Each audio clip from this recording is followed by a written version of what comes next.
Good morning. This is your AFL Hour with Geoff and Liam. Well, AFL 2 hours. By God. Well, it's actually AFL 2 hours and 4 minutes. Oh, that's good. We're being specific and efficient. That's what matters here at 3SSR.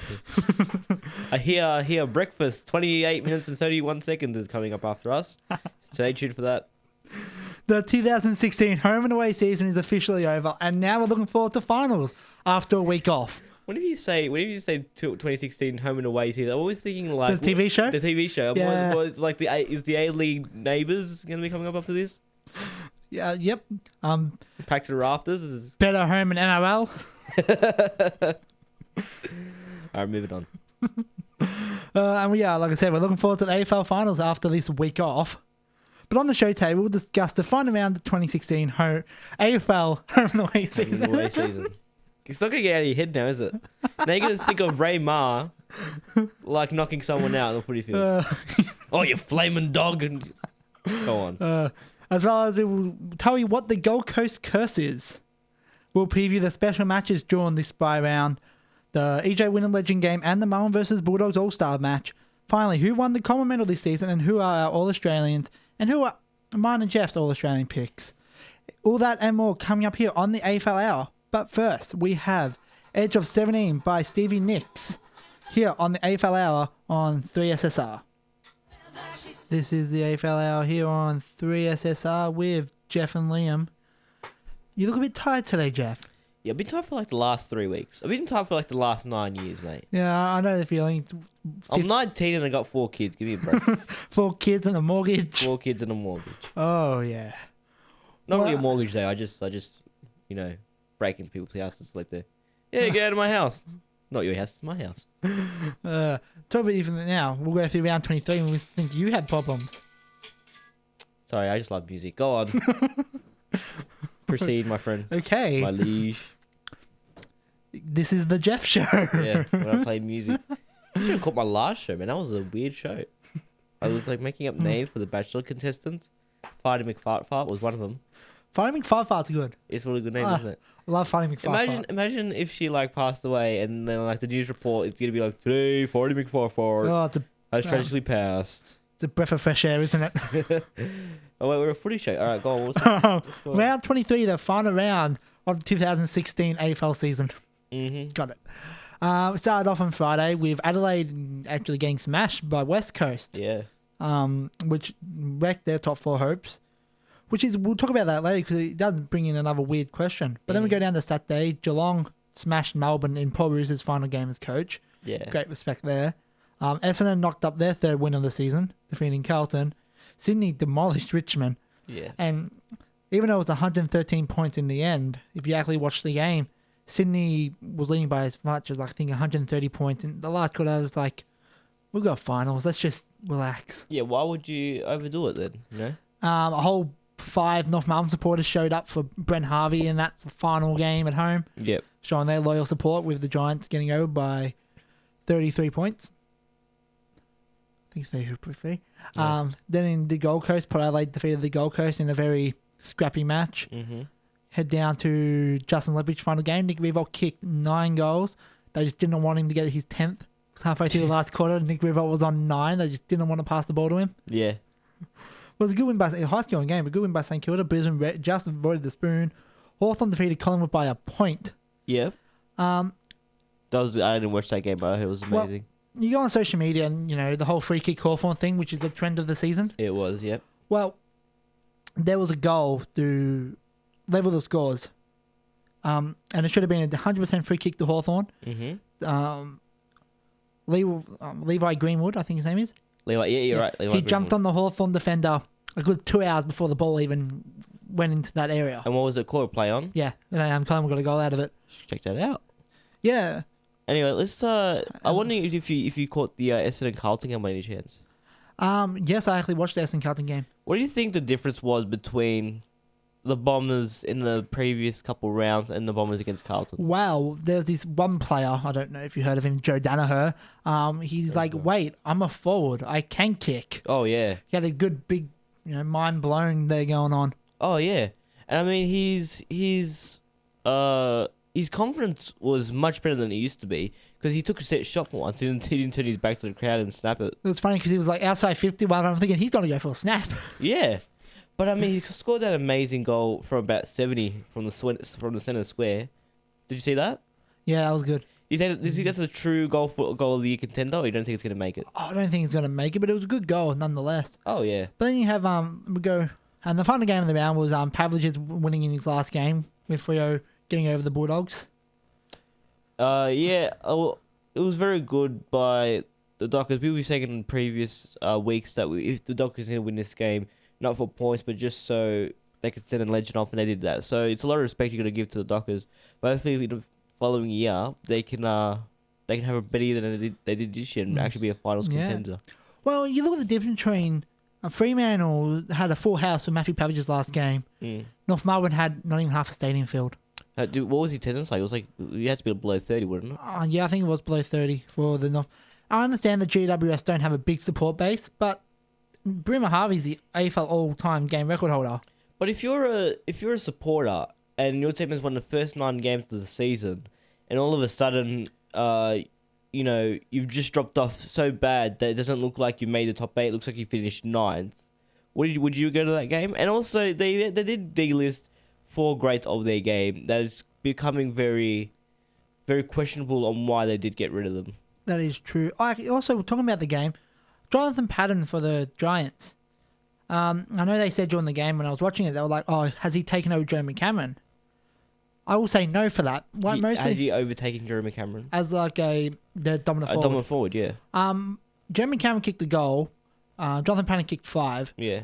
I don't think there should be any taking over. Why does... I want 2 dominant forwards in that team. That's what I mean. But you got to remember when Jonathan Patton wasn't playing because he had fortunately did his ACL. Yeah. When he did his ACL, you got to remember that Jeremy Cameron was basically at that time the only forward in that forward line, and he was the go-to man. When you got 2 key forwards in the forward line, then the ball will be shed around a lot. So I don't know. I'm not going to say that Jonathan Patton's overtaken him. What I'm just going to say is the Giants now see there are more options in Johnson and in Patton and also Cameron. Well, how can they even say that Patton's taken over Cameron, considering Cameron's missed the first 4 games of the season through suspension, still finishing 50-plus goals for the year? Yes. But it's good to see that Patton has kicked 11 goals in his last 2 games. Yeah, and to have a good final side, you need multiple forwards that can score. If you have a final side that only has 1 dominant forward, then it's so easy to dismantle that forward line. But because they got 2 and 3 and maybe even more, if you chop a couple of there was a young kid's name, but I forgot his name. Was it Loeb or? Yeah, Rory Lobb. Rory Lobb. So you got Rory Lobb. I think he unfortunately got an injury in the North Melbourne game.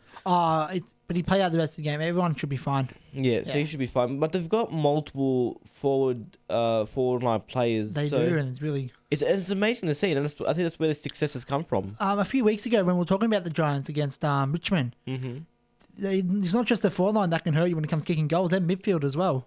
Ward, Cornelio, Scully. And I mean, they're showing that the difference between the Suns and the Giants, because they've been compared a lot to each other, is when they've recruited the veterans, they've recruited the great veterans. Like, they got Heath Shaw in that team, who's just made All-Australian. Yeah, again for the second year in a row. And then they've brought in Stevie Johnson, who is just, it looks like he's just been reborn in that side. He's been amazing. So they got key players all over the field. They've got Heath Shaw, along with Phil Davis in the back line. Tom Scully, I think, has been having a pretty good year in the midfield. And Toby Green, who just made All-Australian also, had an amazing year, and he had an amazing year last year, in my opinion.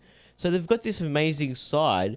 They can work terrific together.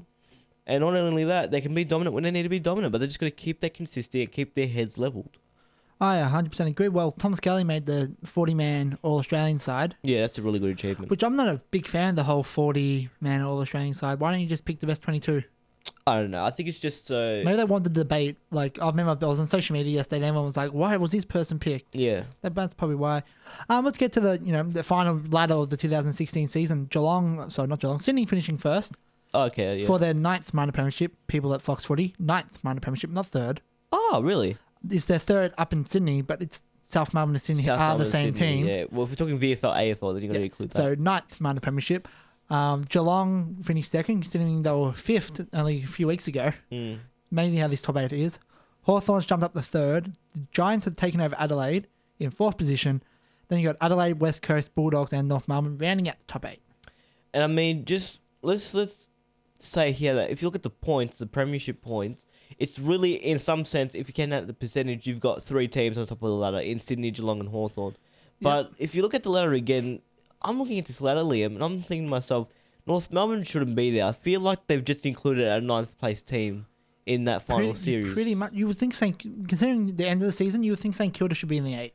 Well, they should be. Look at the percentage. They're 48-48 on the premiership points. And percentage is 95.7 to St Kilda, 105.2 to North Melbourne. They are working off of their hard work of the start of the year. But they've been on the top. They're being in the 8 just based off, in my opinion, luck. Oh, 100%. If it wasn't for St Kilda's bad interstate record, they would be in the top 8. They would. And I don't know what you say to that North Melbourne team, because if they were to look at this ladder, if we were to show them this ladder, you'll expect them to just be, the self-esteem would just leave them instantly, and I don't understand why they're in. I really don't know why they're in the top 8, because they don't deserve to be in the top 8 in my opinion. No, I don't think they do as well. Let's go to the St Kilda, who probably in St Kilda's mind, they had a winning season. They actually did have a pretty good season, because last year they finished like 13th or something. Yeah. How can a team, and it's also weird that a team can win 12 games and not make the top 8.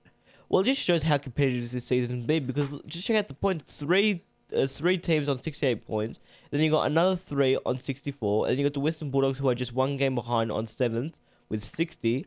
And then you've got North Melbourne and St Kilda. St Kilda didn't make the finals, but in some ways, they did kind of make the 8. But they're just not playing finals because of the percentage. And then you got the Port Adelaide Power, who's probably on their way down, you would think. Well, I don't know, because they did lose 2 of their key players in Monfries and Ryder due to the saga. But then again, Ryder didn't work last year, and they missed the 8. The Ryder and Lobe didn't work out. Yeah, it's a lot to think about. So, like, for instance, Jay Schultz isn't coming back, but Charlie Dixon's taking his position. Would Charlie Dixon be a dominant player next year? I think Charlie Dixon. I just don't see Charlie Dixon as a dominant, the number 1 forward. I mean, look at that team, and I don't know where to start. I mean, what do you fix about that team? What needs to be changed with that team? Because they've just taken out 1 forward for a younger forward. And that's one thing. That's the thing. I don't know. Port Adelaide's one of those clubs you just don't know. I think it might just be game plan. They might need to switch to a more corridor type team, because they do have that key forward. They're just got to put it in a position for him.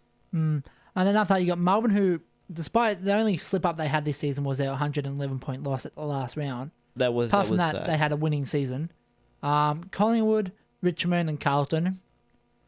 If you compare that to the previous season, they've done pretty well this year. Oh, definitely. Then you got Gold Coast, Fremantle, Brisbane, who was lucky to not finish last, and Essendon. Talk about lucky, 61.6 on percentage to 61-0. Well, did you watch the Brisbane game at all? You've got to remind me who they were playing again. St Kilda. St Kilda. No, I didn't watch too much. Well, there was a point in the last quarter where it was 61.0 to 61.0. Yeah, and I mean, if Essendon did not slack off in that last quarter, and I think they ended up conceding 2 goals, then they would have not been on the bottom of the ladder. Anyways, we're going to go to a song, and then we're going to talk about the Gold Coast curse here on the AFL Hour on 3SSR. That was Ain't No Mountain High Enough. I feel like we're on the BBC. Which, talking about Ain't No Mountain High Enough, the Gold Coast. Yeah. The surfers' paradise. Pretty much, the schoolies' capital of the world. Is it a place for sports teams? I mean, we are just seeing a graveyard of sport teams at the moment, because, I mean, like, they don't even have, like, I mean, the Gold Coast, what were they called again? The Gold Coast United? Gold Coast United, yeah. Gold Coast United, they won the A-League, and then they got their... No, they didn't. They never won the A-League. Oh, they never won the A-League. They made the prelim finals. But, I mean, I can't really think of a team that's really worked out there. Gold Coast Suns don't seem to be succeeding over there. Gold Coast United didn't succeed over there. The Titans are currently in 8th position. But what's it? Because they have a good stadium, but I don't know. Their trainers don't look that good. They have the same amount of members as the Suns. That's poor to me. That is very poor. But I mean, they don't even have a big. Like, I mean, the Big Bash League really hit an ace when it didn't give them a team like that. I was like to myself, that's brilliant. They're not going to work out over there. But I mean, why can't sport work at the Gold Coast? Is it just that they have the amusement park, so no one really needs to watch sport? Like, they don't really have to rely on it. Well, see, I think Gold Coast is very much a party place. Yeah. Like, I don't see Gold Coast as a living destination. But I mean, like, I remember I went to the Gold Coast in '09, and I didn't see a lot of rugby fields. I didn't see a lot of footy fields. I saw a lot of stuff like rock climbing and stunts and stuff like that. I did not see enough, any kind of promotion for sport. The only thing I saw was on TV, they had a commercial for the Brisbane, what are they calling it? Brisbane Heat for the Big Bash League. And that was it. I didn't see anything else other than that. Well, we'll go down the history of the Gold Coast. It started off. Well, we got the two current teams. You got the Gold Coast Suns and the Gold Coast Titans. Yeah. So they're current, and I still stick to my word when I say the Gold Coast Suns will play finals next year. I know people. I'm sticking to it. I've got a gut feeling about the club. I don't see that happening. I just think they have a good back line, a good forward line as their midfield that struggles. I think they're just going to start trading. You got the Gold Coast Twed Giants. What are you? Gold Coast Tweed Giants. Yeah, Tweed Giants and / the Seagulls from 1988. So yeah, 1988 to 1995. Yeah. Then that was a NRL or the NSWRL. There's been a lot of different leagues that the NRL has. They've just changed it instead of VFL to AFL. They've changed it so many times. So they folded, but then they became the Gold Coast Gladiators, who only lasted a preseason and had to fold again. The Gold Coast Chargers came in and lasted 2 seasons. Nothing really came out of them. Go over the basketball, you had the Gold Coast Cougars, or Rollers. Yeah. Lasted 6 seasons in the NBL. No championship. East Coast Ace were the rugby union side, but the rugby union league only lasted a season. Mm. There's a new one now, but there's no Gold Coast team. The Gold Coast Blaze, an NBL team, again, had to fold only a few years ago. No premiership. And Gold Coast United, who made a prelim, but lost 1-0. Yeah, there's a license revoked, I think. Yeah, got the license. And then the Wanderers got put into the league. They also had that 2,000 seating cap. Yeah, I remember. I mean, the thing is we always classify sporting codes with states. So we say Victoria is the home of footy. Like Victoria has Western Australia, South Australia, and Victoria, while rugby has Queensland and New South Wales. Let's break it down more. So, AFL has Melbourne, Perth, Adelaide. Sydney is starting to grow more as an AFL kind of place, but It's growing massive. Yeah, but it's still kind of battling with the NRL. But it's actually Brisbane that actually owns rugby in Queensland, not the Gold Coast. Brisbane is more of the sporting city.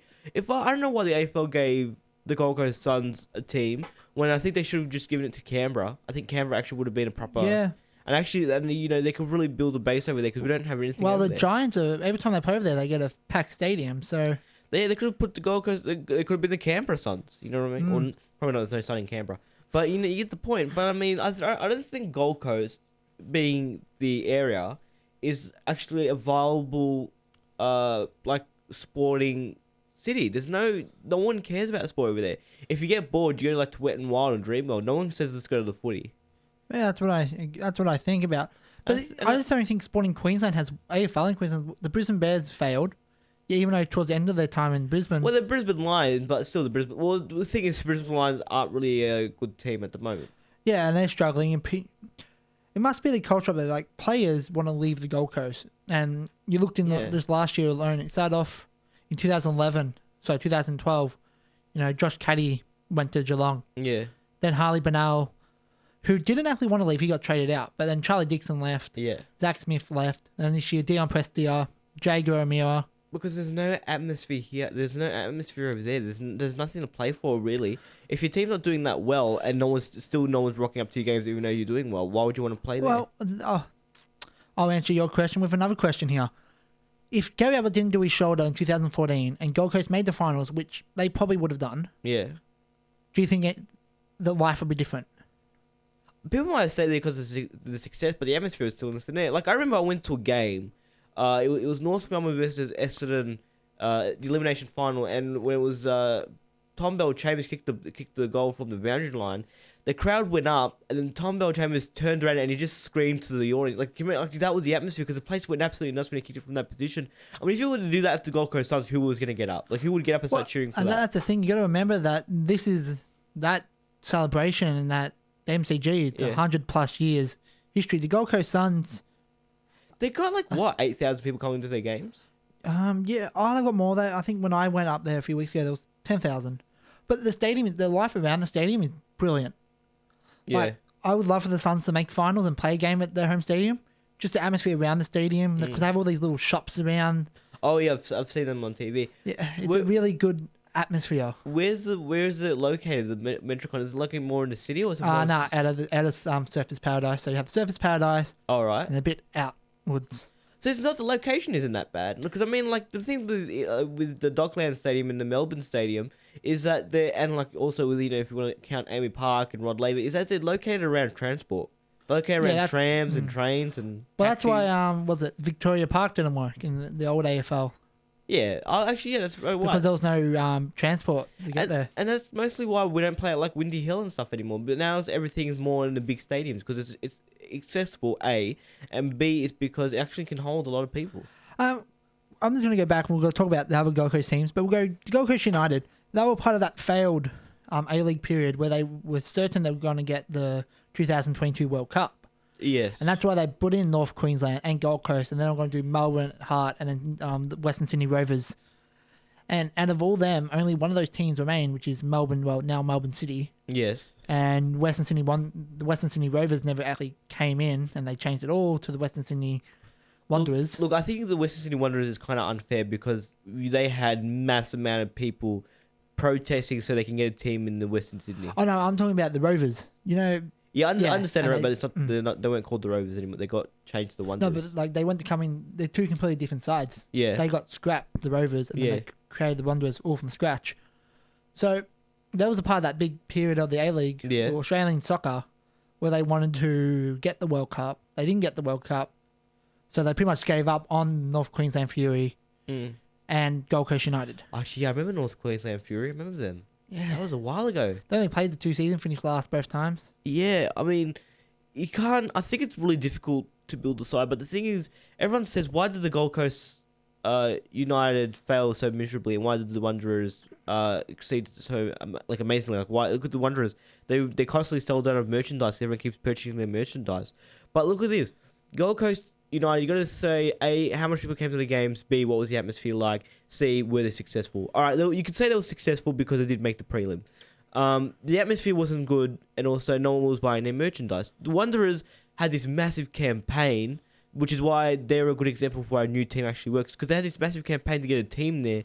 They got the team there. Atmosphere is nothing like you've ever seen before in Australian football. Both Western Sydney teams have worked. The Giants are playing finals. Well, Giants took a while to get up there, though. But they took a while because they're doing it the AFL way and not the A-League way, where they can get a whole bunch of good players in at once. Yeah, true. I mean, the Israel Flower was a failed experiment.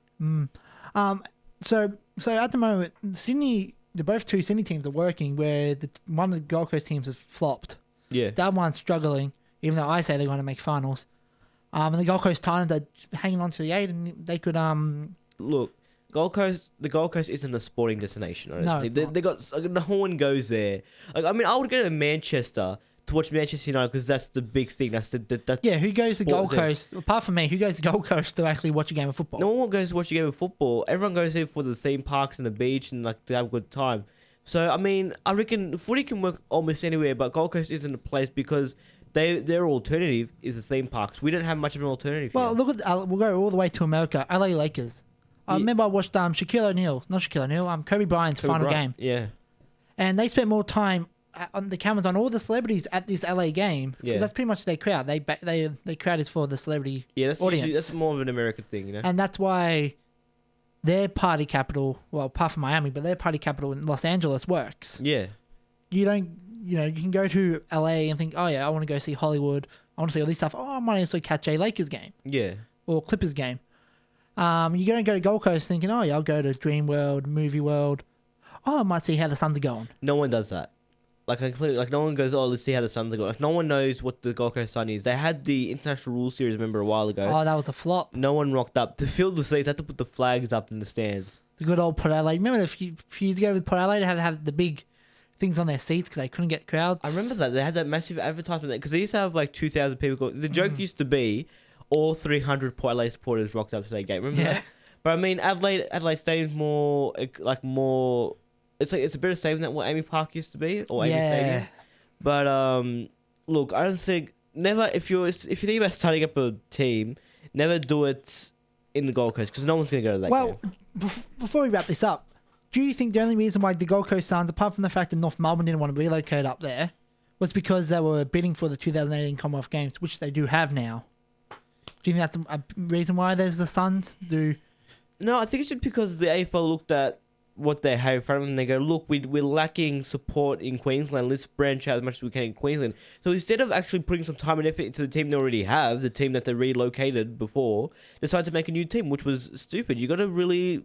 I think they should have promoted Brisbane more. Try to get them and play. I remember the Bears used to play at Metricon before it was Metricon.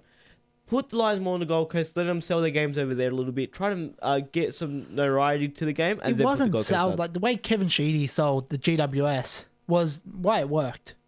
And I remember my mate, and this is all the way back in like 2009 when the Giants just started out. He was like, "It's not going to work. They don't want it. They don't want the Giants. It's not going to work." Well, the Giants work now because it's successful, but the Suns didn't work. And I was thinking to myself, I was like, I agree with you. Why would they want them? I saw him only a few weeks ago, and I sat down and I go, "Oh, so the Giants aren't working, are they?" Yeah. First thing I said to him, apart from saying hi, but I go, and we had a good chat about how the Giants now they're going to win a premiership before the decade's over. You can put money on it. Like before 2020, you expect them to be holding up the cup. Yeah. Where if everything goes right for the Gold Coast, they might make finals.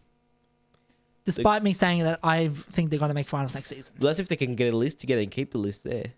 Look, I just think they should have been promoting the Lions more and the game more before they brought it to the Gold Coast Suns. Because now it's terrible at the moment. Well, talking about the Lions and Gold Coast, we're going to talk about Justin Leppage's sacking after this here on the AFL Hour on 3SSR. This is the AFL Hour with Geoff and Liam. And I don't want to fight no more. It's probably something Justin Leppage said why he was getting told that he's getting sacked. Probably, my God.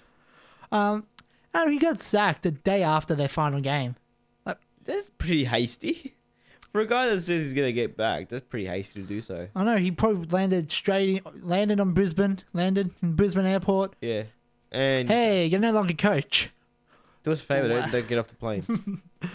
But yeah, the way he even came in, it was when Voss got sacked in 2013, was a bit of a mess. They wanted Paul Roos. They didn't get Paul Roos. Oh no, that was all pretty bad. So like, yeah, we always wanted Lepage. That was poor management on their part. And I mean, if you really look about it, they probably just went, well, look, Michael Voss would have taken us to finals because he's the next player and he's the next 3-time premiership player. Let's bring in Lepage. He's the same guy. Well, that's the thing. And my show on Sin, when I went through the decade so far, I spoke about how, what was it, in Geelong, Brisbane lost to Geelong by a point. Carlton put Adelaide by a point. And there was the same season where Essendon didn't make finals because they got kicked out. Mm-hmm. If the results were turned around, Brisbane would have finished 9th and Carlton would have finished 10th. And Brisbane would have played finals with Mark Harvey as coach. I mean, like, who sacks their coach and then play finals? So it was almost very not a good look for Brisbane. I mean, that whole era when Lippage took over and Voss was stood down. I mean, that was the beginning of. That was the beginning of the disaster, in my opinion. Oh, no, the beginning of the decline in Queensland AFL. Oh yeah. Then go to the NRL, and last year's grand final was the North Queensland Cowboys versus the Brisbane Broncos in one of the greatest grand finals of all time. And that one time, once again, put a full stop on AFL trying to bring up the game. But I mean, who's going to take over the Brisbane Lions? Is it one of those things where it's going to take a lot of guts for you to take the Brisbane Lion job? Is this what it is? Because they are pretty much down and out. No, attendance is terrible. Season was terrible. They just missed the bottom of the ladder. And let's face it, the only reason why they didn't finish last is because Essendon didn't have a team.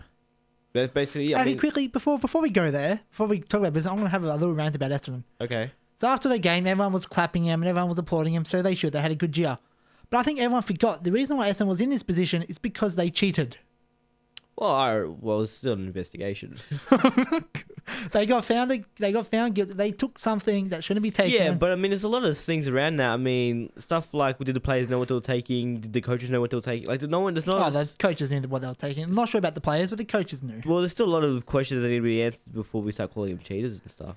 But the reason why they had half a team was because they got found guilty for cheating. Yeah, but still, that team stood up. So. Yeah, back to Lepage. So he got sacked. Another question that arises is, will Captain Tom Rockcliffe, 1, stay at the club, and 2, stay captain? I mean, he hasn't really stood out this season, has he? We haven't been really talking about him yet, saying stuff like, Oh yeah, he's had a good season. He didn't really do much. No, and apparently he's not. They say that he's not the greatest leader at the club. He's not really vocal. You got to be vocal to be a good leader. So Rockcliffe gets stood down as captain. Pierce Hanley, Dane Zorko, Daniel Rich, Dane Beams could become captain. Maybe actually that would be all right. Is his brother still there? Yeah, Clay Beams. Yeah. I mean, I don't know what needs to be done to the lines. Is it going to be one of those things when a coach has to come in and sack about 10 or 15 players and then restart? They need to keep players because the thing is, do they have a good team at the moment, or B, do they have good players in the reserves? Because I don't know, because we don't hear a lot from Brisbane because they are Brisbane. They have okay players. They do have a good list, but the problem is their good players seem to always want to leave. Apparently, they have really bad facilities. Like your fellow Fremantle, they're building the best facility out of any team in the AFL. It's going to be open next year. And the Bombers just built their. Actually, they built it last year. Their multi-million-dollar facility in Airport West, where the Brisbane, they have one training bike. They probably still have the same training bike from 03. Yeah, I mean, like Lee Matthews really built a whole lot at that club, but it's just there now. You know what I mean? Like they haven't been updated. So we go back to Lepage. So he's no longer the coach. The last three coaches have been Lee Matthews, Michael Voss, and that's it. And then Justin Lepage. So the next coach, of course, you'll think that the Lions want to get an experienced coach, give him a 5-year deal to actually build the club. But I mean, is it experience as in premiership coach experience, or experience as in has coached before? He's coached before. So that's what, like you said during the song break about Brett Radden. Brett Radden might be in there. I said it'd be silly of him not to look at Mark Thompson, but I mean, I don't know about Mark Thompson. You can't read him like a book. He as much as he goes, I want to coach again. He doesn't look like he wants. He didn't look like he wanted to coach while he was at coaching Essendon for that season. He was just like. He didn't look like he wanted to coach when he left the Geelong Cats. Yeah, I think over coaching, they might go back to the 2013 route and try to get Paul Roos again. Highly unlikely. At this rate, they're probably going to hire Ron Barassi. Yeah, they probably could. They could go for Terry Wallace. I really don't know who they will hire, because I mean it's just all about, because with them Demons, everyone like Paul Roos almost immediately got put up for the job, and during the Bombers it was almost automatically with James Hird. But I mean, in this sense, it doesn't look like. I mean, if I was an experienced coach, and then the job was offered to me, I probably wouldn't take it. Like I don't know what to do with that club. Well, that's why you got to do, and I think this is going to be a thing in the future. What happened with the Giants with how Kevin Sheedy was the coach for 2 seasons and had Leon Cameron, who they pretty much from the get-go was going to become coach. Yeah. Same with Melbourne and Simon Goodwin. So that's probably going to be a new thing for struggling clubs. They'll get the experienced coach for a 3-5 year contract and then have their replacement. I mean, I can't remember what was his first name? He used to be the coach for Adelaide Williams. Mark Williams. Yeah. Mark Williams. I'm thinking he would be suited for the position. Well, he just got the axe from Richmond only a few days ago. Did he really? Yeah. Well, he's up for then you would think that they would have a look at him because he has a good history. It's hard to the club like Gold Coast. Oh, what about Guy McKenna? Guy McKenna, I think he's still contracted with the Bombers. We'll have to double check on that one, but I don't know if he wants to go back to Queensland. I mean, Melbourne football is a whole nother level, buddy. Yeah, he got unfairly sacked from the Suns as well. I mean, I'm convinced that they will be playing finals if he was still the coach, because he would have gotten that list right about now. Well, Abbott said in his book or an interview that he didn't like the way the training, but you don't remember Ablett came to the Suns off the back of one of the greatest teams of our era, which was the Cats during 07 till 2011, really. Yeah. Because at that point, they basically won the premiership every second year. Yeah, 3 out of 5. That's a good point. Actually, talking about Ablett, watching Footy Classified on Monday, Ablett, if he has the chance, he would leave the Gold Coast. Yeah, but as in leave as in retire or leave as in go back to Geelong? I don't think Geelong would want him. No, they do. Of course. I don't know why would you want Ablett when you got a list like that. I mean, Geelong are in a prime position to play either prelims this year or play the grand final next year. And I mean, Ablett would just destroy all that because they'll keep going to Ablett. I think it's going to be one of those things is we've got too much cooks in the kitchen when it comes to Dangerfield and Ablett. And when we talk about the All-Australian, I want to talk about Joel Selwood as well. Yeah. But yeah, so the Gold Coast are kind of in not a good predicament at the moment. Queensland itself is not in a good predicament. No, especially when it comes to AFL. Like, they want the priority draft pick, which I think they should get. Probably. The academy should help them out because more players around there. They just got to keep players. They just need to, make sure players stay on their list. Well, do you really think they deserve the priority pick, seeing as when they were put into the league, they got the first 20 picks? No, this is the Brisbane Lions, not the Suns. Oh, I thought we were talking about the Suns. No, the Lions. The Lions. Oh, the Lions. Yeah, they probably should get the pick because they don't really have much of a list anymore. I can't see. I don't see a team. I see some players. I mean, Christensen for me wasn't a really good pick for them. No, he was a real weird one for me. And I mean, Robinson. You just feel like when you see guys like Christensen and Robinson. Oh no, Robinson's been he won the best and fairest last year. Won the 4. Yeah, but I mean, who's his competition? Who did he win? We won Stefan Martin, Dane Beams, who missed half the season. Dane Zorko, and him. Yeah, but I mean, out of all this, I think Dane Zorko is one of the good players of that club. But but I mean, you just can't be just recruiting players. You got to recruit players for a specific reason or a specific purpose. I 100% agree. Yeah, I know, but it's just I don't think they're being. I think all their issues is just because they haven't been managed properly by their management, their coaches. I agree with that. That's enough about the Lions. And actually, before we go, who's going to be coaching Brisbane next year? Who's going to be coaching Brisbane? Look, I've got Radden. You know what? No one's been talking about him, but I might as well just throw his name in the hat. I'm backing Williams. Mark Williams. I think it's a position that he would like. I would agree. Not a lot of pressure from the media because it's Queensland, and B, he can have some fun with that team. Just see how we can work it out. I would agree, but the only thing that I think will stop Mark Williams is that only a few years ago he's been cleared of cancer now, but he got cancer a few years ago. Yeah, and that might be too much of a toll for him to take up a full-time role as coaching. You're probably right. Yeah, but apart from that, I think he'll be good as well. After this, we're going to talk about the All-Australian plus the Common Medal plus the 2 best and fairest here on the AFL Hour. You sound like you're having a stroke. Yeah, I am. Well, I'm quite comfortable actually right now. Oh yeah, do you see a bright light? Yeah, should I walk towards it? You should. See my grandmother. Wow. Sorry, move on. She's like your disappointment. Okay, all right. So what are we talking about? The All-Australian from last night. And of course with the All-Australian, it's going to be people... You know how social media is, and everyone has their opinion, and everyone's always right on social media. This person should be in. Why is this person in? Blah, blah, blah. Well, maybe you should be on a selective team. Yeah. Well, the All-Australian, I think, is a strong lineup. We'll start off with the back line. Dan Lamp, Rampy from Sydney, Alex Rant, Jeremy McGovern, Heath Shaw, Daniel Talia, Corey Enright, who's, in his 30s and making All-Australian. Oh, yeah. I was shocked. What is he, he's 6th All-Australian? Yeah. He's such an underrated player, Corey Enright. Oh, yeah, he has. But the fact that he was part of that Geelong era is actually good enough, in my opinion. Yeah. Then you got in the centre line, you got Dan Hanbury, Josh Kennedy, and Rory Sloane, who's the vice-captain. Toby Green. In the forward line, Lance Franklin, Sirioli. Eddie Betts, Josh Kennedy, and Tom Lynch. And then in the ruck, Big Maxi Gorn. Yeah, sort of surprised. I'm glad he's in that. Paddy Dangerfield and Joel Selwood. And then on the interchange bench, Mark Spontapelli, Luke Parker, Dustin Martin, and Matthew Boyd. What do you think of that lineup? I think it's a good lineup. I think the reason why a lot of people are very kind of angry about it is because they don't see a lot of big names we have in the past. Everyone's expected to be Rewalds and Bartel and, et cetera, et cetera. But if you actually look how these players have played during the year, they've actually played amazingly. I mean, I think Luke Parker on the bench was pretty safe. And I think Dustin Martin on the bench for Patrick Dangerfield. Is he in his side? Yeah. He is, I see him right there. So Patrick Dangerfield in the middle for Dustin Martin on the bench. I think it's a good move. So I think it's actually a really, really good side.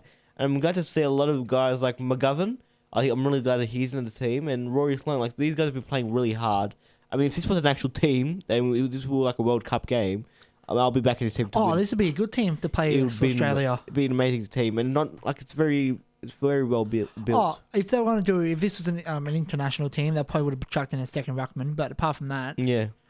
But then I think, of course, there's the players who missed down the team of the 40, and there's 3 I think should have been in, and 3 who should not have made it. For me, I've got Cade Simpson. Yeah. I would have swapped him for Matthew Boyd.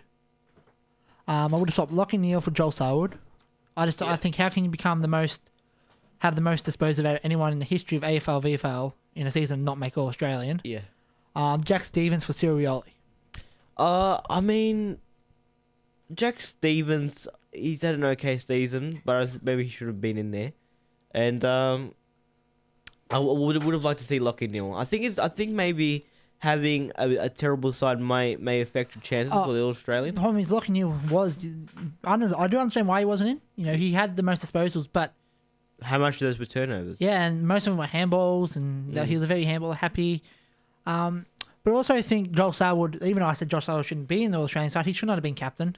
Who would you put as captain? I would have put Dangerfield. You put your best player. The best player should be the captain, and the second best player should be vice captain. That's how it usually goes. Well, I think it should be who's the best leader, and I think it should. The rule should be you have to be captain to be the captain of the All Australians. I think you should at least be in the leadership group. Yeah, probably. But looking at the list, I think Joel Starwood's the only captain in the All Australian lineup. yeah, I think you're right. I can't really see much in there. Yeah. Joel Starwood. See, that's the thing. Joel Starwood's the only captain. Well, you can say Tom Lynch. He's pretty much captained the Gold Coast all season. And he's as much as you disagree that he'll be captain next year, he will become the captain of the Gold Coast Suns. Probably one day, but I'm pretty shocked that they didn't include Zach Merritt in the top 40. Yeah, that's well, I had to get to that as well. Zach Merritt, who will go down to the best and fairest list. Zach Merritt won by over 100 votes in the Essendon best and fairest. Yeah. He should have at least made the team of 40. Should have at least made a team. It's pretty disappointing, and I think that the selectors would be kicking themselves that they didn't really bring him up. Whether or not he came up in conversation, I don't know. Oh, he probably would have come up in conversation. But he should have been at least top 40 because he has had an outstanding season, really stood out for that club. And I think he might either be one of the most dominant forwards or one of the most dominant midfielders probably in the future. Go to Essendon best and fairest. You had Jack Merrin who finished first. Surprisingly, Joe Danaher finished second. Yeah, I can understand why he's surprised by that because his goal scorer has been doing too much in front of the goal. He shows some strong runnings through the middle off of half forward line, but maybe second is a bit of a stretch. But then one who wasn't surprising, James Kelly. Do you think he'll go on next year? No. You don't think he'll play? I think he might take a backseat as the captain. Not a captain, sorry, as a coach. But he's pretty old and he's had his run, and I don't think he's really interested to be playing next year. Yeah, he's pretty much if I get picked, I get picked. Then Brendan Goddard finished fourth or third. It depends. He finished fourth, but I don't get why they just don't say third. But yeah, we'll go to St Kilda, who had their best and fairest last night. Jack Stevens won his third, went back to back. Chad Gary finished second, and Nick Rivolt. Funnily enough, Nick Rivolt finally said he won't be captain next year for St Kilda. He won't be captain. No. Has been announced who will be the captain? No, which makes it funny that Jack Stevens and Jared Gary are the two main candidates. How old is Jack Stevens? 26. Put him as captain. He's definitely captain. For the love of God, put him as captain. He's in that really prime position to be a captain, as in age. He's a terrific player. He knows the culture of the club. I can't think of a better captain than Jack Stevens. I do understand Jared Gary. He could be the captain for the next 5 years or 6 years. I understand Jared Gary, but he's 28. You're not doing a Fremantle how they went from Pavlich to Mundy to Fife. Yeah. Type of thing. No. Go to Stevens. Yeah, you're not doing the transition from era to era. I would have put Nick Rivolt captain just so he can captain those 6 games, so become the most captain player in the AFL. But Jack Stevens is definitely going to be captain. I would put my life on the fact that Jack Stevens is going to be captain next year. And if they don't, I reckon it'd be a big mistake. I reckon actually you got to be really smart about these things. But is Jack Stevens? Do you think he will be interested in that position? Because being a captain is a big deal. Well, he's already said that he's ready to become captain. Then put him as captain. I don't see the problem around him. So you think put him as captain? No. Put him as captain. I don't know. Well, the only issue I see is that St Kilda put him in the leadership group this year, not the players. St Kilda. Why did the players reject him at all? Well, he wasn't voted in the leadership group. And that's the only issue I see. So maybe he's not in the players' eyes, but apart from that, I think Jack Stevens should be captain. Well, I don't think it's really a coach decision who's going to be the captain. I think it's more of a playing group decision because you would want to know who's the captain and you would want to back him. Well, I think he'll be captain next year. And how do you win 3 best and fairest, no matter where St Kilda's been on the ladder, and not be brought up in discussion as one AFL elite? And I say that same with Jack Stevens, and I say that the same about Nathan Jones for Melbourne. You win, I think Nathan Jones won 4 best and fairest for Melbourne. He's won 3 for St Kilda. You don't put him in the elite category, where I think you should. Because, you have to really think about who's going to be the captain, because Nick Rewell was a terrific captain, in my opinion. Captained his team to a grand final, and I think Harvey was Harvey the captain before? Well, this is weird. It went Nick Rivolt was captain for a season. Yeah. In 2005. Yeah. Then it went Luke Ball in 2006. Then in 2007 it was Lenny Hayes, Luke Ball, and Nick Rivolt. And then they both split. And then it was just Nick Revolt from there on. Yeah. Because Aaron Hamill was captain for a bit, and then it was Robert Harvey. Robert Harvey, that's right. But look, Stephen's way to go, and I don't like co-captains. Keep him the captain. You really don't? I agree with you, but see, I like the whole. I do agree. Like the whole, we'll talk about Brisbane, how they won 4 best and fairest last year. Kind of takes the prestige away. Back to when it comes to like best and fairest, you have a dual one. You can have co-Brownlows or whatever, but you can't. In my opinion, you can't have co-captains. Which was talking about a few weeks ago, how up in the Gold Coast, Tom Lynch and Stephen May might become co-captains. Yeah, I don't like that. Just get one captain, get one guy to well, that's lead why the there's a leadership group for other people to lead the club. Yeah, I mean that's what it should be. Well, yeah. So Jack Stevens should become captain of St Kilda. So heading into 2017, Jack Stevens will captain St Kilda. Yeah. Tom Lynch will captain Gold Coast. Dyson Heppel will captain Essendon. Yeah, I see that happening. Either that, still hasn't made up his mind. Yeah, so. either that or he just gave up his position to Zach Merritt. But I would rather Heppel be the captain. Because I don't think Goddard will become captain. No, I don't even want him as captain. It doesn't really. I think he's too frustrated to be a captain, and also you don't really see his hide. He's always just angry out on the field. And doesn't do much with his anger. That's 3 captain changes. Probably Dane Zorko will captain Brisbane because I don't see Tom Rockcliffe. If there are all these reports that he won't be captain next year, he won't be captain next year. Yeah. So there's 4 captain changes already. Mark Murphy might step down as captain at Carlton. Yeah. Which probably go to Patrick Cripps. So that's 5. And maybe Marcus Bontempelli will captain the Doggies next year. I can see all of those happening, really. Yeah, there's a lot of captain changes next season. Yeah, well, we're in that era right now where everything just changes. Well, and it is. It's like we were saying before, how the future's not slowly coming. It's not.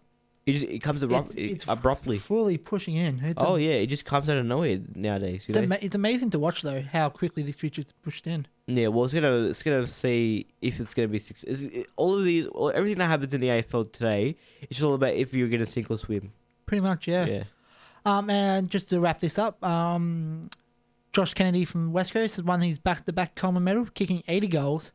Actually, that's a massive achievement in today's footy. Well, I'm kind of hoping that he kicks. If West Coast make grand final, they'll have to play 4 games. He kicks 5 goals in each. Yeah. Makes it way to 100.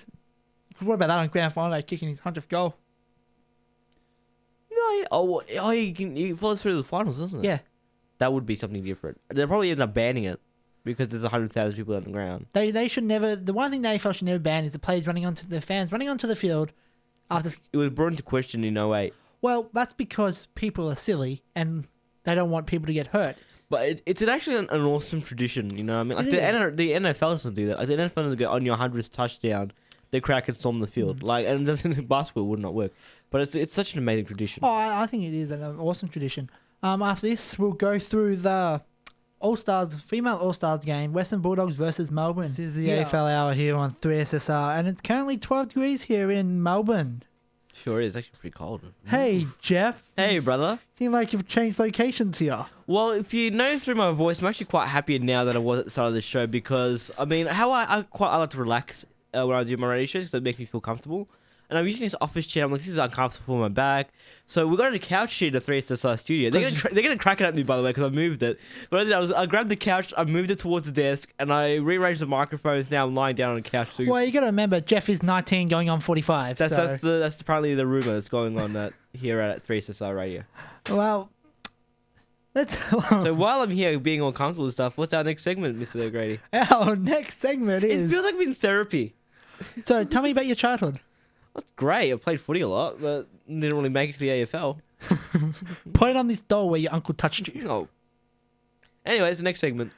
We can talk about the female AFL game.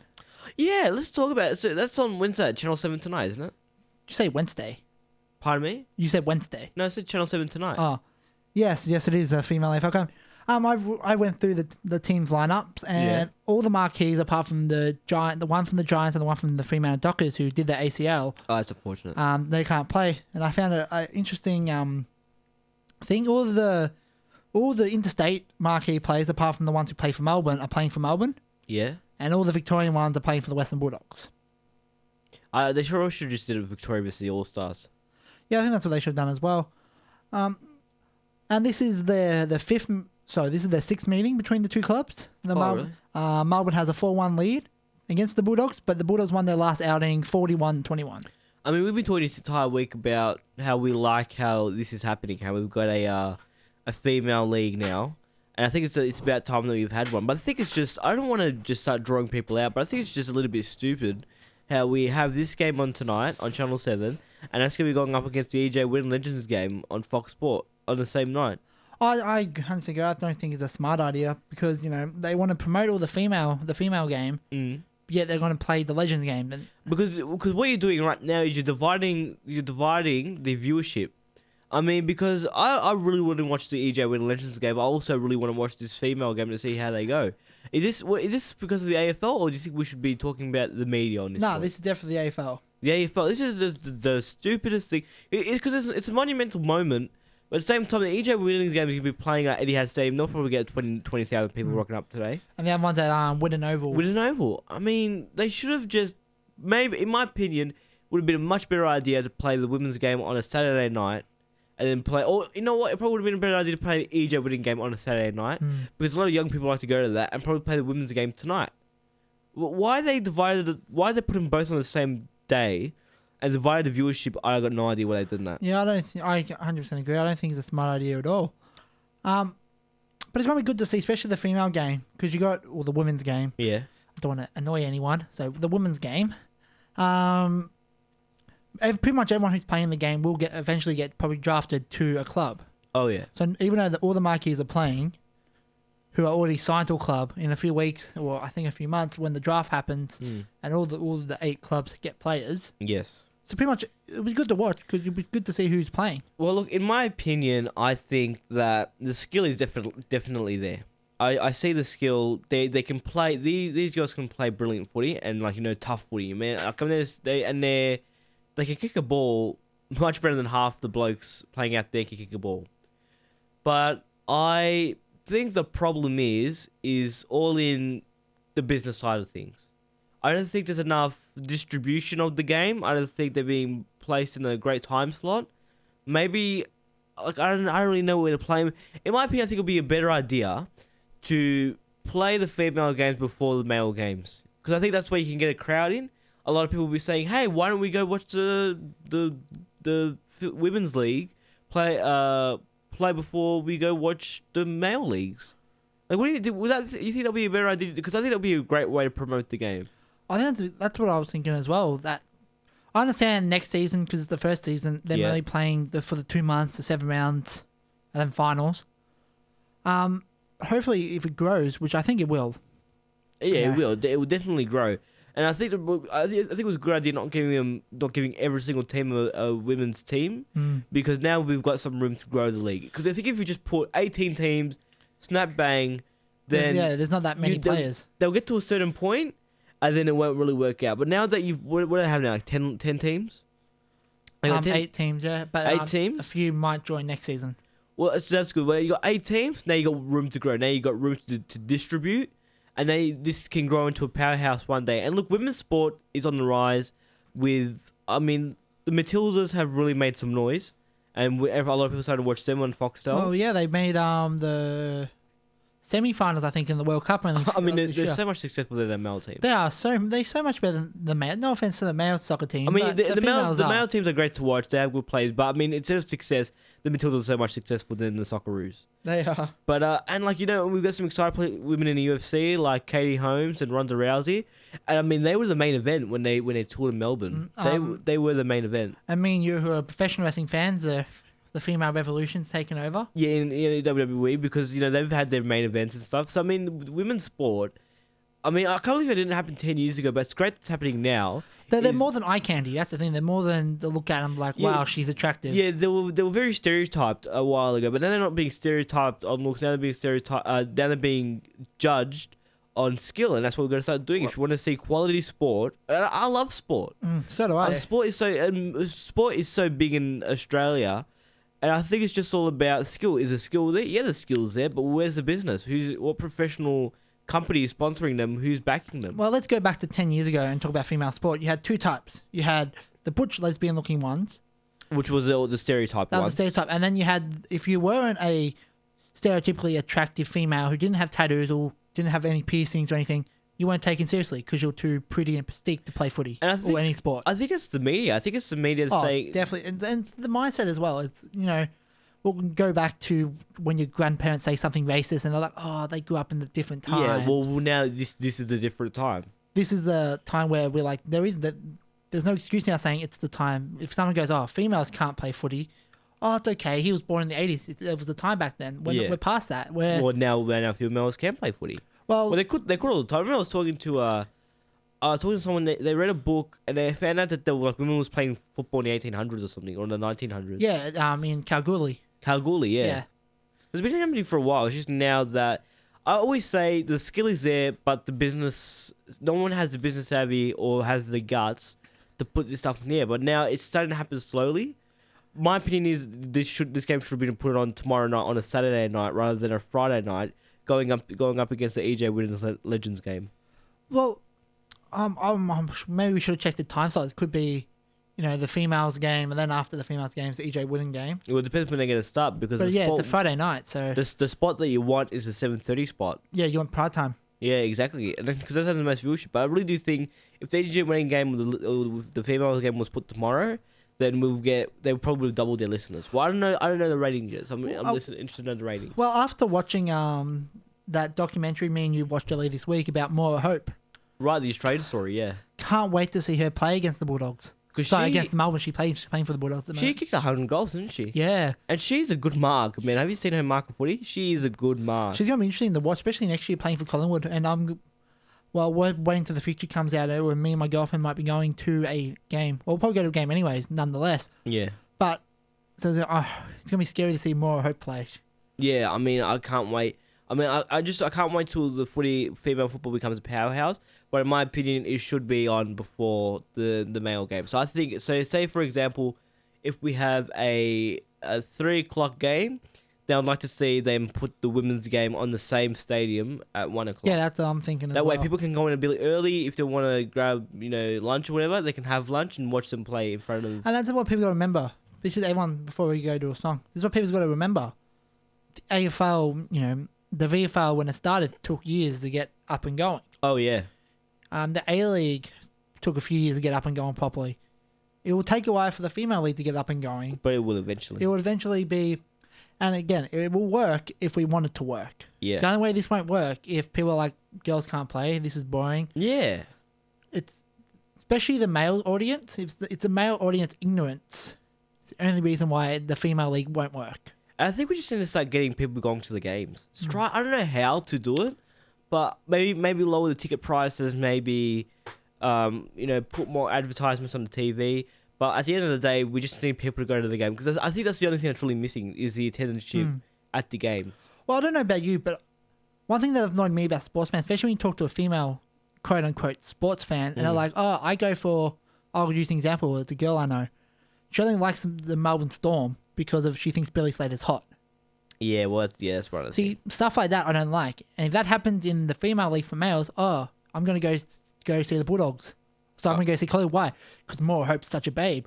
Yeah, don't go to the game, please. We don't want you there. Go to the game because you want to watch the game. Don't go to the game to just... And, of course, players with different skin colours in footy, there will be, especially for the first few years, there'll be that drunken uncle on the sideline. Yeah. Or get back in the kitchen. Just inappropriate comments that we don't need. We don't need that. So, to the males out there, to just the males. Yeah. Let's go to the game, and instead of being like, I'm going to go to a female game, you're going to a game of football. You're going to go see Collingwood play Carlton. Yeah, exactly. Why? I think we lose sight of it because we keep going female game. I think at the end of the day, it's just a game. The game of football. If Carlton wins a premiership, Carlton wins another premiership for them. That's another premiership for Carlton. I've said it as a female supporter. Think of it this way: the Collingwood female team is actually more successful than the Collingwood males team. If you want to see success, go watch the female Collingwood team. Well, I've said that before. This is the last thing before I go to a song. I promise. Well, I said before, if the female team win a premiership, females won a premiership. True. I can be like, females never won a premiership. We have. The females won one. It does count. Check your history stats. Yeah, true. And after this, we're going to talk about the EJ Winning Legends game here on 3SSR. This is the AFL Hour with Liam and Geoff here on 3SSR. And we're going to talk about the AFL All-Stars game today, Jeff. Oh yeah, actually, I like watching this. It's fun to watch because you get some comedians out there. I wanted to ask: is Sam Pang playing? Sam Payne. Pang, as in Friday Night Footy. Have been paying attention. Because there's been some jokes saying he wanted to knock. There he is, Sam Pang, number 15. There we go. 'Cause there's been some jokes saying he's gonna knock out Richo. Oh, sure he will. Like there's a lot of jokes. But I can't wait to watch this game. It's a fun game to watch. I was looking at the list now, and it's very, very healthy compared to. I'm not going to say healthy, but it's from 5 years ago. The most of the players who played 5 years ago played in the 80s. These are people who retired only a few years ago. And they're all still really fit. Look, McFarlane, Brown, Richardson, Corn. Like they're all still really fit dudes. And they'll take it seriously. Look at them. Vavola probably would have played, but he's done his collarbone. And Oh, okay. so you got Jonathan Brown. Matthew Lloyd's not playing. No, I think he's out too. Yeah, so you got Dermot Burden, who's probably the oldest one. You got Jonathan Brown, Adam Uze. I don't know, but is that Martin, as in Michael Martin from the North Melbourne? Yep. Yep. So I think he might be the oldest. You got Liberatore, you got West, you got Andrew McLeod, Kane Corns, Chris Tarrant, Wayne Carey, Tony Modra. Wayne Carey playing? Yep, Wayne Carey here. Oh, God, the king. Matthew Richo. Hope he doesn't get annoyed if someone doesn't pass him the ball. He's gonna have a bandage on his head before he walks out there. I reckon I got money on Jonathan Brown getting concussed walking out the door. Wow. He's gonna hit someone, and he's gonna get knocked out on his way out to the ground. That's my guess. You got Barry Hall, so hopefully he doesn't punch anyone. He probably punched Jonathan Brown. That's probably where the concussion's gonna come from. He's gonna knock out Jonathan Brown. He was that guy that Barry Hall knocked out in 06, the Eagles player. Andrew Emberley? I don't think it was Embley. Was it Embley? Oh, I think it was Andrew Emberley. Or then I'm looking at round 2 here. Because Embley's playing as well. Oh, yeah. There we go. Yeah, but Burton's going to be cool to watch. I like watching Burton. Oh, I hope he brings out a mullet. Just puts on a fake mullet. Make it the 80s. Why not? Give someone a good kiss and does the good old strut. So Monkhurst is playing, is he? Yep. Can he? I mean, that's extraordinary to me because he doesn't look like his old self at the moment, and he's a ruckman as well. Yeah.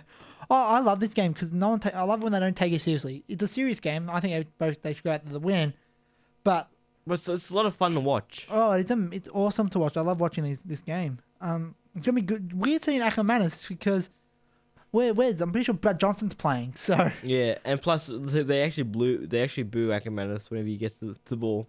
Yeah, so let's hope Brad Johnson and Jason Ackermanis don't. But what I'm seeing is a lot more big plays than he used to be, as in names. Yeah, you got Kennelly, you got Brown, McFarlane, Johnson. All these former All-Australians. Modra, I don't think Modra was going to play. Wayne King, Carey, Tarrant, Richardson, Ackermanis, Thompson, Smith, Lewis Robert Thompson. The Corn brothers are back. The Corn brothers are playing together for the first time. And their coach is one of the assistant coaches is their dad. So. Oh, that's not a shock.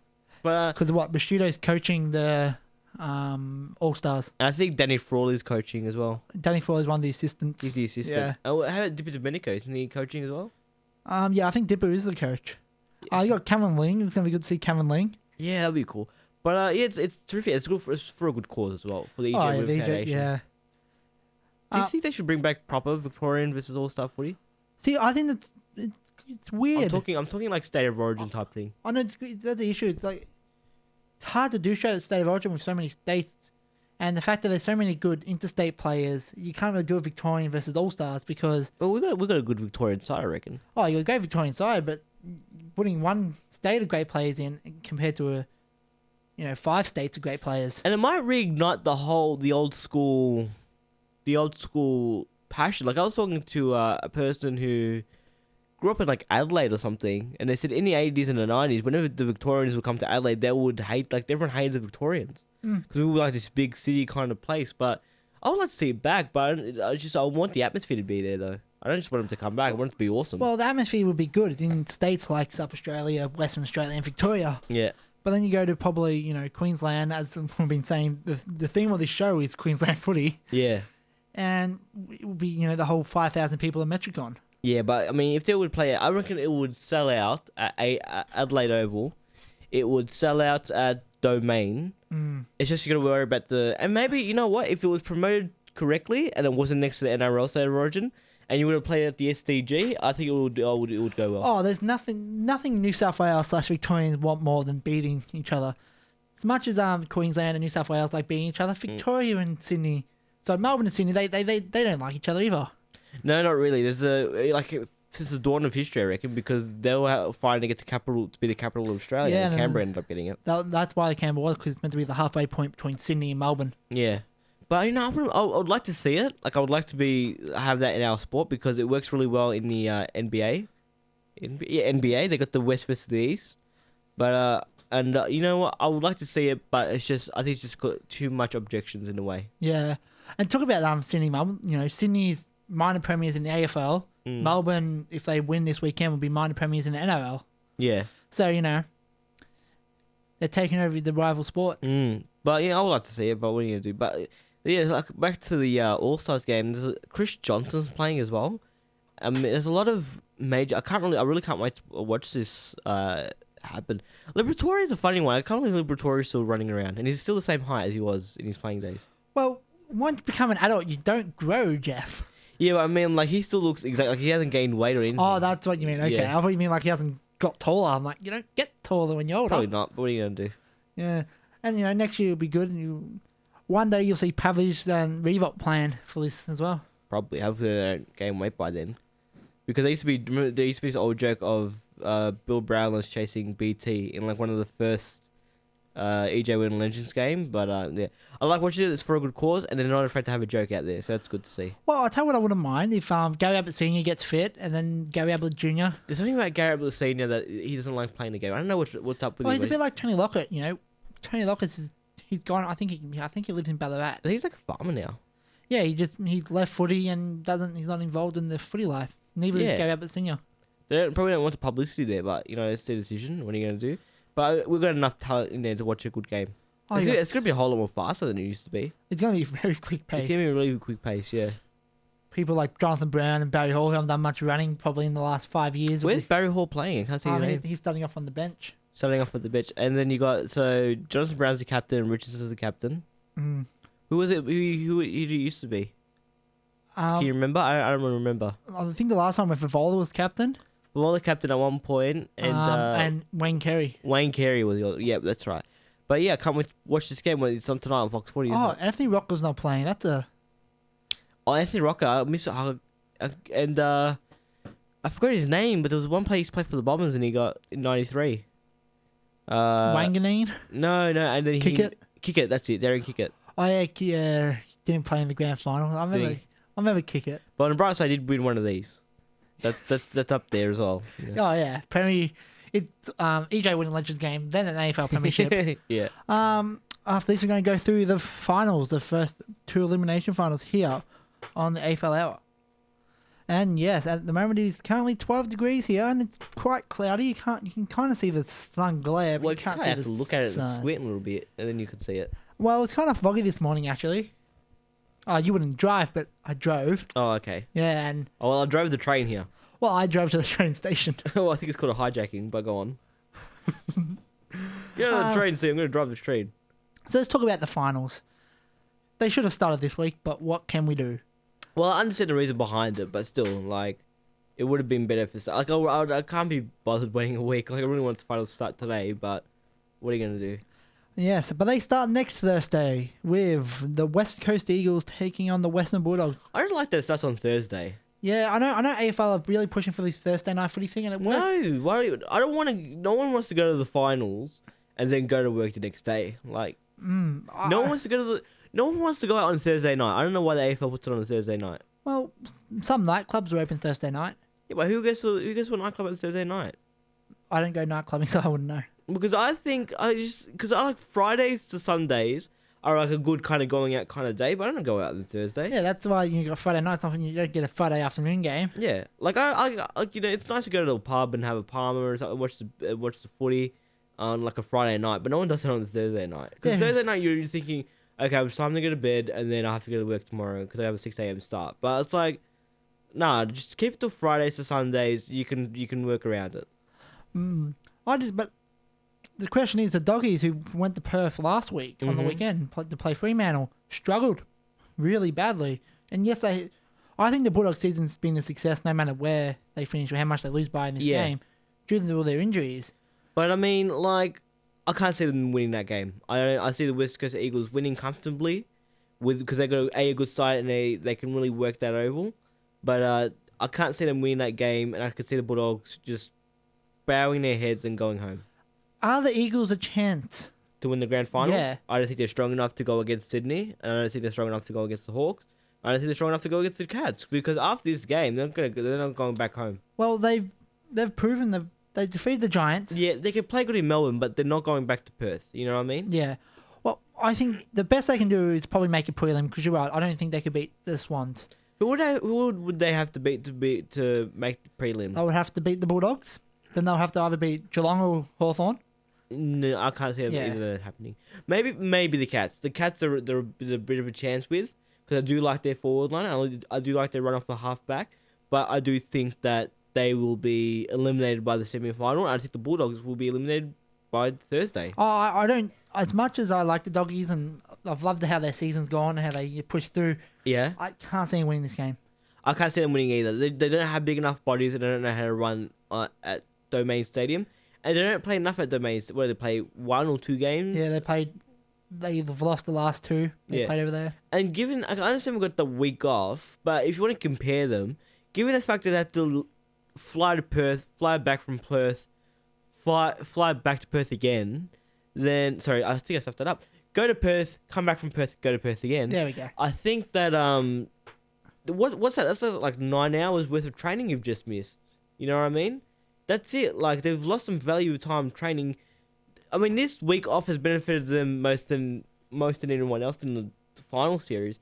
But, I mean, I don't think they can run that far on Domain Stadium. They don't know how to spread properly to run at Domain Stadium. See, that's the thing. The Doggies are a quick side, but the Etihad quick, not Domain Stadium quick. I mean, Etihad Stadium, that suits small, fast players. But, man, you have to run for the entire game to keep up with the Eagles. I think the Eagles got a better contested marking side in Josh Kennedy, and that's why I'm backing the Eagles. And then the first elimination final, which is on Saturday night, the LA Crows versus North Melbourne. Is it a done deal? Adelaide's going to win?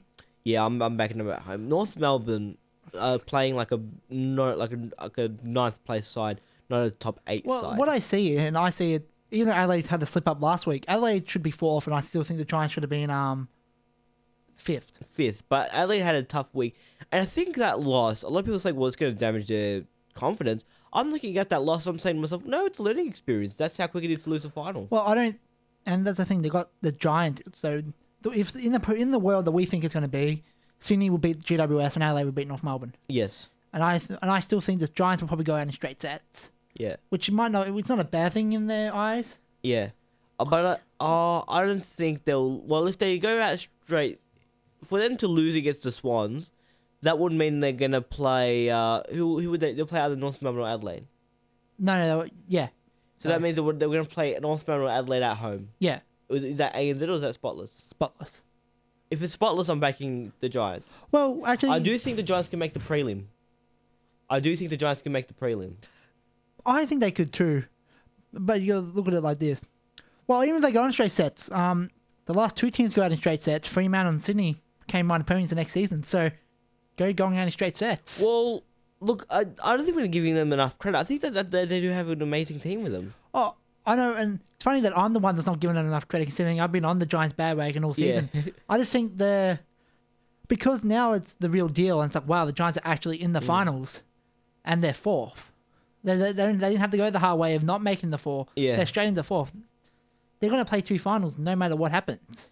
Well, I mean, it will be one of the big upsets in AFL history if the Giants can beat the Swans. I don't even make the grand final, just beat the Swans. And that's the thing. The last time they play, they bet the Swans. Well, in reality, right, so say for instance they do lose against the Sydney Swans, they then go on to play Adelaide and or North Melbourne. Spotless. As Spotless. And if they were to win that game, then they'll play Hawthorn or Geelong. So I can see them making the preliminary final, but I don't see them making the grand final. Well, they smashed Hawthorn by 70 points when they last played them. Yes, it was at home. And the last time they played Geelong, they lost by 10, and then the time before that, they defeated Geelong by 14. Yes. So the Giants, all But they're accountability, playing. could But win. they still have Geelong. Still have that final side though. The Giants are still lacking. They're still lacking that experience. Well, we're going to talk about more about the Giants after this. We're going to go through the qualifying finals here on 3SSR. That was Hassan Al-Adiq. Was I right? You sound a bit too fast. Ali, don't worry. Well, Al-Adiq for or all Al-Adiq? For all no, we're not the second one. So Al-Adiq. No, Eek. Hassan Ali-Dick. For all our Middle Eastern listeners, listen to the AFL Hour, which is the Australian Rules Football Hour, The Arabic. and you would like some little bit of Arabic in there. Good on you. Multicultural. Well, it's not multicultural. Well, we kind of skipped the multicultural round, but we'll get back to it. I guess. Our next song's by Shannon Knoll. We're talking about, and then we're going back to the Aussie here. Good old Shannon. And we had like 9 listeners. For that guy who turned it off, mate, you're racist. I know. God, Pauline Hanson. We shouldn't say that. But, well, let's move on to the finals, Now, I guess. let's talk about the qualifying finals here. We'll start off here on Friday night with the Geelong taking on Hawthorn. It's funny that only 2 weeks ago, Hawthorn was first and Geelong was fifth. It's been a crazy ladder, hasn't it? It's been, yeah. Because you can't keep up with it because it's just been on. It's been a season on percentage, which I haven't seen in a while, but it's been good. It's been very competitive, and look, they're playing at the G, aren't they? Yeah, so I think that would give Hawthorn more of an edge. Like, Geelong only really plays great in Geelong, and apart from that, I won't say they play poor, but they... Well, they've beaten them earlier this year, if you remember that. And, I mean, Hawthorn are taking in a more of a battered side than they did earlier this season. But this game is going to be a game that's kind of described as a flip of the coin. Oh, it definitely is, yeah. But, But you got to remember, this is the same Hawthorn team that bet Sydney up in Sydney only a few weeks ago, so... Look, I think Hawthorn know how to play finals. They like playing finals. So, I'm going to back Hawthorn for that game. Yeah, I think Hawthorn like playing finals as well. It's something they enjoy. It's They love the pressure. They love when you put pressure on the Hawks to win a game, they're going to win that game. they booked their season, yep. So we're going to do round 23, tick. I might get like 50 coffees, tick. Yeah, tick. Play finals, win the premiership, tick. Then we'll have a holiday. That's a good 5-year plan. Yeah, like that's it. But I don't know if about winning the grand final, but I think they're going to win. I think they're going to win this game. Well, no, I'm the one that said it. The winner of this game will play Sydney in the grand final. Oh yeah, probably. I could actually see that happening. Talking about Sydney, we go to the second qualifying with Sydney playing the GWS Giants. Oh, I'm sorry, I'm boring you. I apologise, Sorry, it's just a Jeff. long morning, buddy. Go on. Wow. So what's all right? So we talked about the Giants. We don't need to talk about it now. It's okay. Oh, well, then just turn the mic Yeah, off. it's over. Stop boring me. All right, so The Sydney Swans are playing the Giants at ANZ, which people are complaining because I think it should be at SCG, but as what Gil McLaughlin has said, there's already 50,000 tickets are sold. So which is a good thing, but I think that in terms of like watching a game at the stadium, it can be better accommodated at the SCG. we have 7 listeners now. Oh, good. Well, it can move it closer. I mean, if you put the crowd closer to the ground, it's actually better. And there's something about the ANZ Stadium that I just don't like. It's a rugby stadium, not an AFL stadium. And it's just it's just terrible, I think. But I rather was play at the SCG. And imagine if you said you sold out the SCG. Well, there's 50,000 there, so they probably would have sold out the SCG. Yeah, but I mean, it would have been better. It would have been a better look at the game to say, "Hey, we sold out the SCG." But what a good story it was that, round 1, 2012, the Giants lined up against Sydney at the SCG. Fast forward 4 years, they're lining up against Sydney at the SCG in their first ever final. Not the SCG, ANZ. That's what I meant. Okay, but they are. It is a big deal. I remember the last time I saw this game happen at ANZ Stadium, the Giants actually ended up winning that game. Oh, that was a spotless. No. There was one time when the Giants played the Sydney Swans. I don't think it was it last year that happened. Nah, the only 2 times the Giants have bet Sydney have both been a spotless stadium. No, I don't think. I remember they beat in the first game of the season. I remember that. 2013, I know the year. I So think like it was- 2014. Yeah, it probably was 2014. But I mean, so they've actually beaten the Swans at ANZ before. Why can't they do it this time? Well, let's see this. And if anything, they got a more quality side coming to this Oh, game. I think for the Giants, if it's for the Giants to win, and one sec, It was a spotless stadium. I will accept your $50. I'm not. You know what? I'm gonna do my own research after the show's finished. I but just looked it up. yeah, probably on like Wikipedia or something. Round 120. Yes, because that's what they're going to change to Wikipedia. Yeah, they probably did. I don't know. People write weird stuff on Wikipedia. I know it was a spotless stadium because I watched the game. Yeah, but I've watched it too. I remember that it was at ANZ. It was not at ANZ. I'm talking like 2 years ago, brother. Yeah, 2014. All right, I'll search it when we finish Okay, anyway. all good. So Adelaide versus North Melbourne. Adelaide has to win this game. Yeah, I can't see them losing it. Why would they lose that game? I agree as well. So Sydney versus GWS, probably going to be a big game. If GWS want to win, they would have to kick the first 4 goals. They'll have to Yeah. They can't let the Giants, can't let Sydney get on a roll. And they're gonna have good tackling pressure. And is this gonna be one of those games when they go, okay, let's put 2 guys on Franklin? Is this gonna be that game? No, I think the Giants have bet Sydney this year. Yeah. So why don't they? That's the thing. Are they going to plan too hard into it and confuse themselves? Yeah. Or they're going to be like, hey, we bet this team before. Do what we did last time. That worked. Well, yeah, but I mean that's can't be the only thing. They gotta actually walk in there with a game plan. Oh, They've that's got to study yeah. their opponent. I mean, they've got Lance Franklin in the All Australian along with who was the other Sydney Swans? Parker. Every Sydney Swan player that got named in the team before he's in the All Australian. Dan Rampy, Josh Kennedy, Dan Hanbury, Luke Parker. Josh Kennedy as well. I mean, you're taking on a former premiership side that won the premiership in 2012. I mean, if you're the Giants, guys, you got to learn. You got to start playing. You got to learn how this team plays. You got to study them for days. You got to know what every move's going to be. That's the only way you're going to beat the Sydney Swans. Because if they come in there slackish, man, you got to bet they're going to not even make it to preliminary. Well, I don't know about you, but it looks like it's going to be a good first week of finals. Oh, I can't wait. It's going to be a good final series. And hopefully you enjoyed the show here on the AFL Hour with Liam and Geoff on 3SSR. We might be back next week. We might not. No, it's a bit fun. All right, we'll keep you waiting for all of our 5 listeners. Good on you. Yeah, it's a plot twist. Yeah. You listen to 3SSR.